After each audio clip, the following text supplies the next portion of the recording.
Olá, boa tarde, tudo bem? Meu nome é Rafael, sou inscrito regularmente no quadro da Ordem dos Advogados do Brasil, aqui do município de Patinga, na nossa secção mineira, na nossa subseção. Vim falar um pouco sobre o Código de Direito Canônico, essa doutrina, essa lei que rege o nosso caminhamento de fé, o nosso ser cristão. E aí eu vim falar sobre algo que está sendo debatido e discutido na Igreja Católica, que eu acredito que seja, pelo Papa Francisco, sim, um incentivo, tá? Desde já eu agradeço essa congregação cristã, agradeço o serviço do ministério e agradeço pela oportunidade que a igreja dá para as mulheres fazer parte mais do reino de Deus. Jorge Mário Bergoglio, o Papa Francisco, veio e fez uma modificação no cânon 230, parágrafo 1º do Código de Direito Canônico, com mútuo próprio. O que é o mútuo próprio? O mútuo próprio é um modus próprio, um instrumento legislativo de iniciativa própria, que emana de um poder, que emana de alguém. No caso, esse poder próprio do Papa Francisco, e ele trouxe a Spiritus Nominus, que significa Espírito do Senhor, tá? E essa modificação no cânon 230 trouxe, permitiu-se que as mulheres exerçam na igreja tanto o ministério do leitor quanto do acólito. O que é isso? Francisco muda o Código de Direito Canônico, o cânone, tornando institucional o que já acontecia na prática.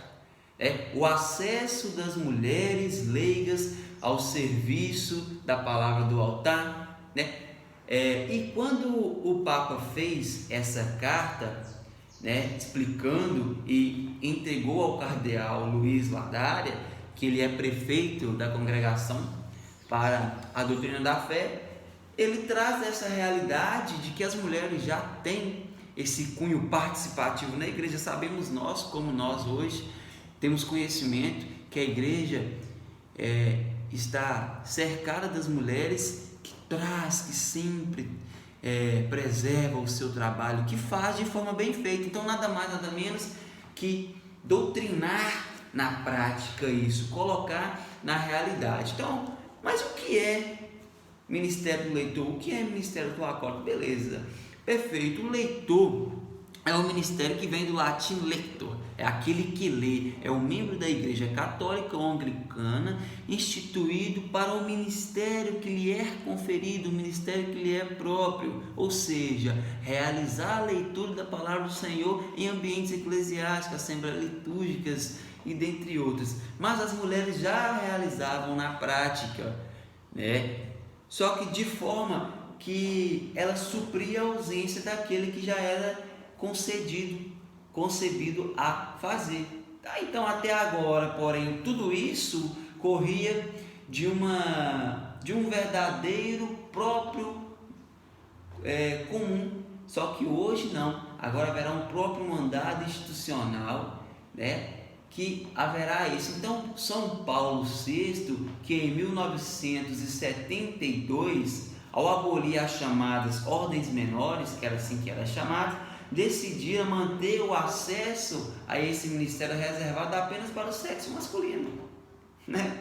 Porque considerava preparatório para o eventual, né? Talvez para um eventual de uma ordem, né, que o padre poderia exercer, que esse ser poderia se despertar essa vontade de ser sacerdócio, ou seja, acesso à ordem sagrada. Só que agora o Papa Francisco, seguindo a rota do discernimento útil após o sínodo dos bispos, quis oficializar e institucionalizar esta presença feminina também no altar. E aí, ministério do acólito. O que é ser acólito? A palavra acólito, ela vem do verbo acolitar, que significa acompanhar, que significa caminhar, que significa assistir, fazer parte dessa denominação cristã.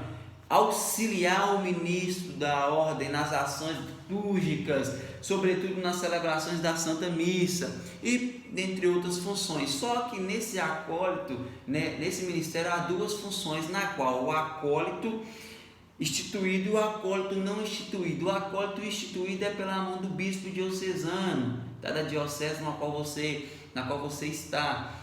E, óbvio, o acólito não instituído é aquele instituído pelo pároco da sua paróquia ou pelo administrador paroquial, tá? Quando se usa o nome acólito aos membros da igreja, ou seja, coroinha de preto e branco, como podemos se chamar, é uma forma inapropriada de dizer, porque o acólito é somente aquele que recebe a admissão da ordem sacra, ou seja, os diáconos tanto permanente, tanto transitório, homens casados que servem de forma permanente e pessoas, homens seminaristas, que transitoriamente passa por um lapso temporal e depois se torna neo-sacerdote. Então, são graus que são destinados a essas pessoas, mas nós, no qual também sirvo a paróquia São Geraldo, da Diocese de Itabira, Coronel Fabriciano, aqui na cidade de Ipatinga, sou o acólito não instituído, mas pelo Código de Direito Canônico, pela doutrina, pelo missal de Paulo VI, essas atribuições são feitas somente para aqueles que recebem essa admissão da ordem sacra pelo bispo diocesano, tá? Mas com esse mútuo próprio, o que nós podemos dizer? Que a igreja, ela começa a fazer justiça com a imagem tão significativa das nossas atividades, as mulheres, tão significativas, tão singelas, e aí a gente começa a ver a força que a mulher tem. Tanto internacional, quanto diocesano, quanto paroquial, e essa modificação da lei vem dizer que realmente, de fato, a mulher tem o seu lugar na igreja. E aí, o que dizia o Cânone 230? Os leigos do sexo masculino, possuidores da idade e das qualidades determinadas por decreto da Conferência Episcopal, que no nosso caso é a CNBB, Conferência Nacional dos Bispos do Brasil, podem, mediante o rito litúrgico, ser assumidos de modo estável para desempenhar os ministérios de leitor e de acólito. Porém, a colocação deste ministério não lhe confere o direito à sustentação ou remuneração por parte da igreja, ou seja, sustenta sua prole, você não irá receber por este serviço. Só que a nova fórmula do cânone diz o seguinte: os leigos com idades e dons, ou seja, todos os leigos, incluindo homens e mulheres, determinado por decreto da Conferência dos Bispos, seja a CNBB, porque nós nos encontramos no Brasil, podem ser nomeados em caráter permanente através do rito litúrgico estabelecido para o ministério do leitor e do acólito. Que bom que a nossa igreja começa a abrir portas para as mulheres. Que bom que os párocos, os bispos fazem jus à palavra do Santo Padre, o Papa Francisco. E que bom que agora, na legislação canônica, nós pré-estabelecemos isso e já se tornou uma lei, uma doutrina. Perfeito? Isso é nada mais, nada menos que justiça sendo feita dentro da nossa própria igreja, onde as mulheres conseguem ter vez, ter voz e ter lugar. Portanto, é abolida a especificação do sexo masculino referente aos leigos presente no texto do Código Canônico após essa emenda.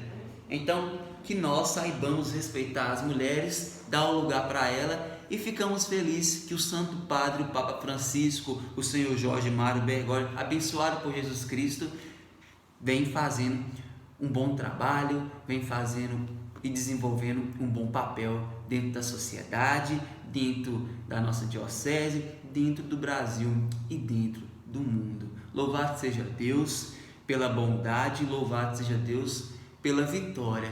Saibamos receber as mulheres com muito amor, com discernimento, sabedoria. Ficamos felizes. Eu desejo um abraço a cada um de vocês e mais um pouquinho do Código de Direito Canônico. Se nós quiséssemos ter mais conhecimento, é só deixar o seu comentário, curtir, que aí eu vou fazendo mais publicações e mais postagens. bom? Muito obrigado pelo carinho de vocês e até mais.